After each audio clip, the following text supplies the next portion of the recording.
هنتكلم النهاردة عن مضاد حيوي تنفسي من أقوى المضادات الحيوية اللي موجودة في المزارع، وهو التلموكوزين، وممكن الناس عارفاه باسم التلمي.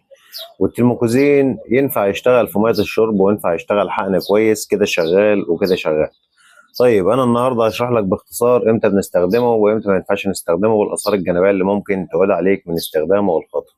ولكن قبل اي حاجه لازم تذكر الله وتصلي على سيدنا محمد عليه افضل الصلاه والسلام في تعليقات، وما تنساش دايما تعطر فمك بذكر الله، والصلاه والسلام على سيدنا محمد اشرف المرسلين. وخصوصا النهارده الجمعه يا جماعه، ان دايما ذكر الله والصلاه والسلام على سيدنا محمد عليه افضل الصلاه والسلام في يوم الجمعه بيبقى كويس جدا يعني، ومستحب قوي.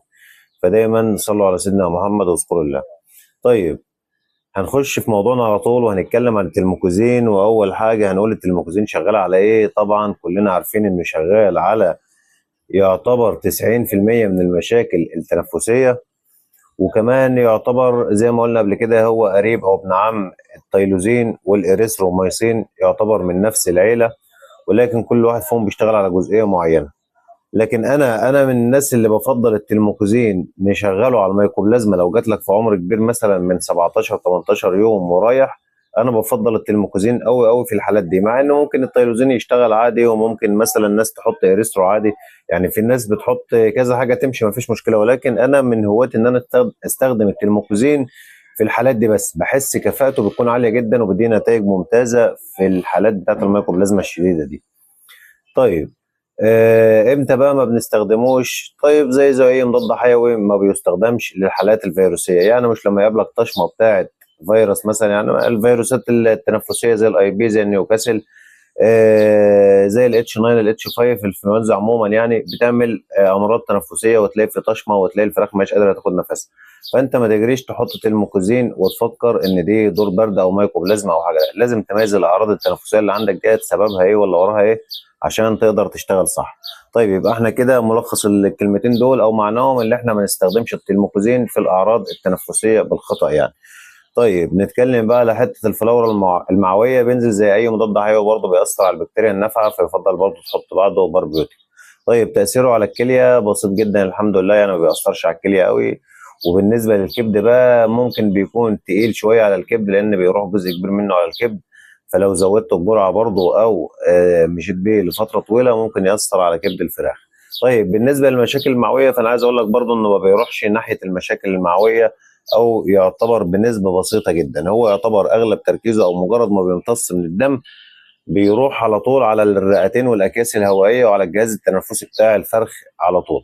يعني انت عارف ممكن امتصاصه من الدم يطلع، او مفعوله من الدم يطلع، ومفعوله او تركيزه يفضل زي ما هو في الجهاز التنفسي، اللي هو في القصبه الهوائيه، في الرئه، في الاكياس الهوائيه، في الجهاز التنفسي عموما.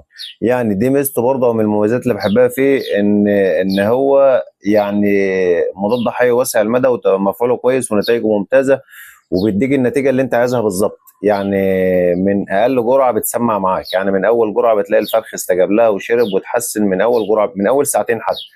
يعني المربي الفهمان اللي قاعد في وسط فراخه على طول ممكن بيجرب الدواء ده من اول ساعتين، بيلاقي النتائج بتاعته ظاهره قدامه، وبناء على كده بيبدا يكمل الجرعه وينتظم عليها لحين لما القطيع بتاعه يتعافى بالكامل.